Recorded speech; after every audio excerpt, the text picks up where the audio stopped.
Assalamu alaikum wa rahmatullah, bienvenue à tous sur la chaîne. Quand j'étais petit, d'aussi loin que je me souvienne, une question m'omnubilait. Quelle est l'origine du Big Bang? D'où vient son énergie? D'où sortent les premières particules? Aujourd'hui, du haut de mes 30 ans, après des années et des années de recherche, je tiens à vous partager mes conclusions sur ce sujet. J'exposerai dans cette vidéo l'avis des physiciens sur la question, tout en parlant également de la théologie, et on va en parler tout de suite après la petite intro.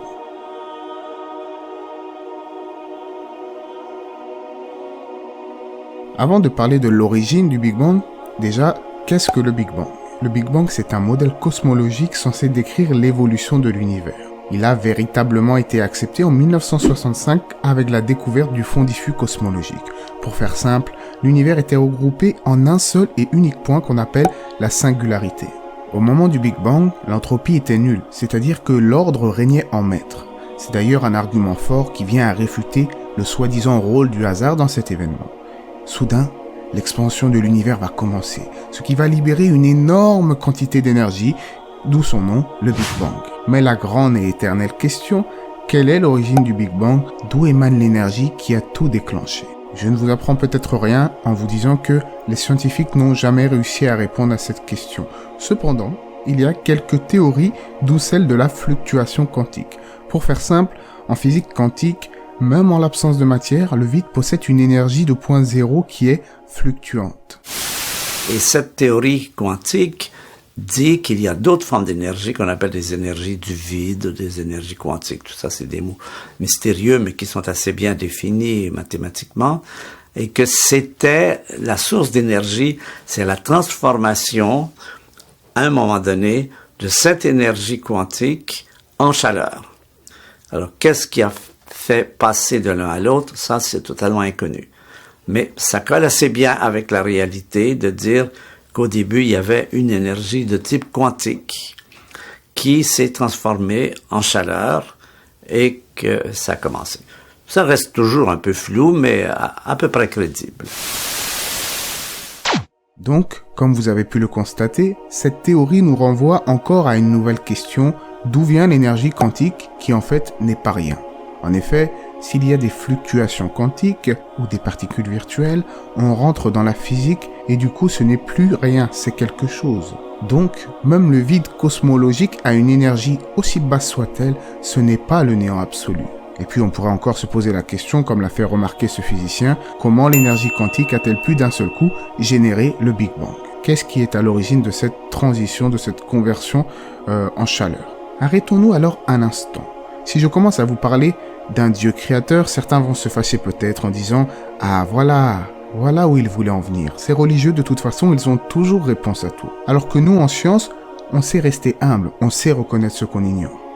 Mais vous, les croyants, vous vous pensez toujours plus malin que tout le monde. Je réponds en disant que personne ne se dit plus intelligent que l'autre. Il y a des athées qui sont parfois très instruits, érudits, et il y a parfois des gens qui croient en Dieu qui malheureusement sont un peu idiots, un peu stupides, voire ignares, en par exemple ne reconnaissant pas que les dinosaures existent ou en disant que la Terre est plate. Donc, athées, croyants, on ne parle pas de niveau d'intelligence ici. Personne ne se prétend plus intelligent, on cherche juste la vérité de manière objective.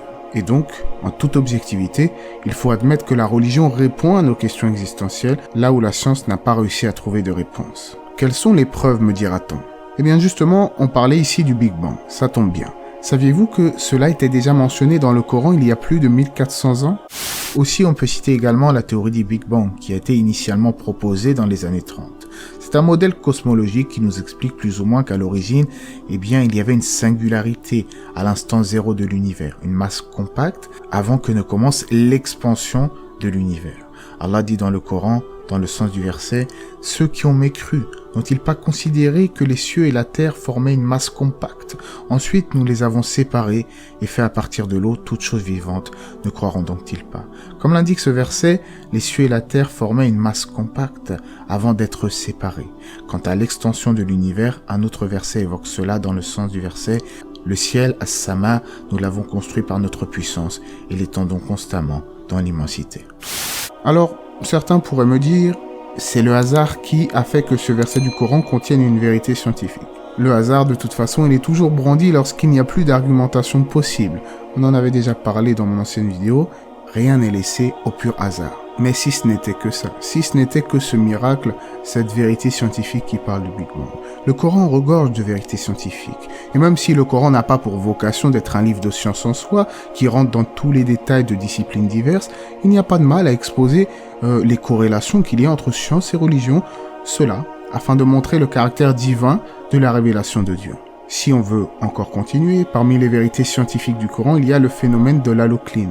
Comme le phénomène des haloclines qui, comme vous pouvez le lire sur cet article, nous explique que la salinité entre les eaux, selon qu'elles soient salées ou que ce soit de l'eau douce, il y a une barrière infranchissable.